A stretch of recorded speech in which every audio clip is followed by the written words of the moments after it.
So guys, चाहे wifi हो या मोबाइल नेटवर्क प्रोवाइडर, ये लोग जो स्पीड वादा करते हैं वो स्पीड हमको एक्चुअल में देखने को क्यों नहीं मिलती, आज की वीडियो में जानेंगे गाइस। तो आपने देखा होगा गाइस कि ये लोग दावा करते हैं कि मेरी वाईफाई ले लो, 150 MBPS का प्लान दे दूंगा, इतने रुपए में 30 MBPS का प्लान है। या फिर जियो बोलता है कि मेरी 5G network 10 Gbps download speed दे सकती है। तो इन बातों की तो साइड में रखते हैं और आपको बताते हैं कि भाई एक्चुअल में होता क्या है। देखो, सबसे पहले ये कन्फ्यूजन है लोगों को स्मॉल MBPS और कैपिटल MBPS।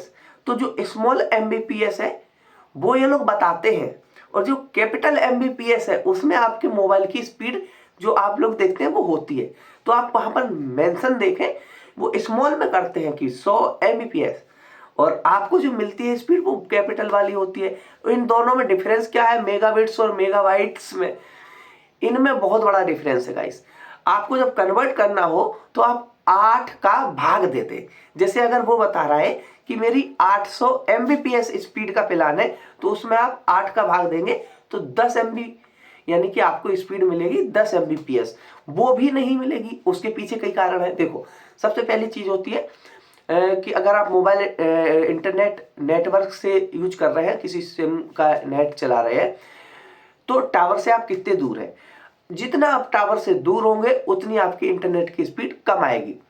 उसके बाद बात आती है कि भाई टावर से और आपके बीच में कनेक्टिंग होने में कितनी अड़चने हैं, यानी कितनी बिल्डिंग्स है।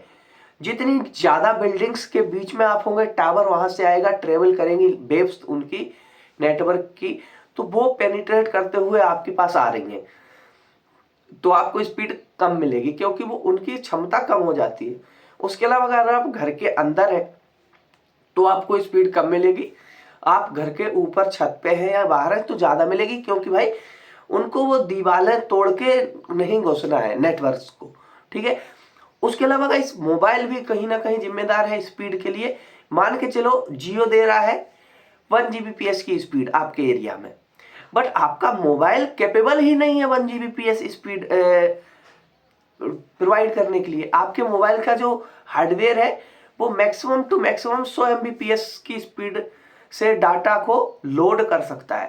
यानी जो स्टोरेज है आपका वो भी डिपेंड करता है कि उस स्टोरेज में कितनी स्पीड से डाटा जा सकता है।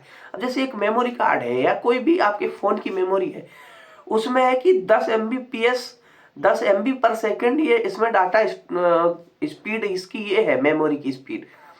तो भाई उसमें 100 MBPS की स्पीड से डाटा कैसे लोड होगा। तो वहां पर फिर आपकी स्पीड वो 10 MBPS ही मैक्सिमम स्पीड पर वहां डाटा जा रहा होगा। उसके अलावा इस बात करें तो सर्वर की स्पीड भी मैटर करती है, यानी आप किस वेबसाइट से चीजें डाउनलोड कर रहे हो। यूट्यूब वगैरह और प्ले स्टोर वगैरह, इनकी सर्वर की स्पीड काफी ज्यादा है, तो अगर आप यूट्यूब पे वीडियो ऑफलाइन करोगे तो वो आपको तेज स्पीड से डाउनलोड होती हुई दिखाएगी। प्ले स्टोर से आप कोई चीज डाउनलोड करेंगे वो स्पीड से होते हुए दिखाएगी। बट अगर आप किसी थर्ड पार्टी वेबसाइट से करेंगे तो वो वेबसाइट कितनी उसका सर्वर कितनी स्पीड जनरेट कर सकता है मैक्सिमम, उस हिसाब से आपको कहते नहीं है कि सर्वर फेल हो गया, वो यही कारण होता है कि भाई वो सर्वर स्पीड ही नहीं दे रहा होता है, इतना लोड हो गया होता है उस पर। उसकी भाई क्षमता है कि वो 10 GB डेटा निकाल सकता है सर्वर। भाई सर्वर में भी तो कोई, जहां पर डाटा स्टोर है वहां भी तो कुछ ना कुछ इक्विपमेंट लगे होंगे जिनकी की क्षमता होगी कि वो इतने Gbps की स्पीड से चल सकते हैं। वो आपने उस पर लोड दे दिया TBPS में तो वो क्रैश हो जाएगा भाई, बंद हो जाएगा। तो सर्वर डाउन ऐसे ही होते हैं। उसके अलावा गाइस और भी कई सारे फैक्टर हैं, लेकिन मेजरली यही फैक्टर हैं जिनकी वजह से आपके मोबाइल की स्पीड आपको कम दिखती है।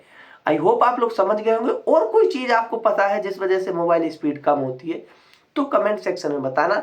मिलते हैं नेक्स्ट वीडियो में, तब तक के लिए बाय बाय।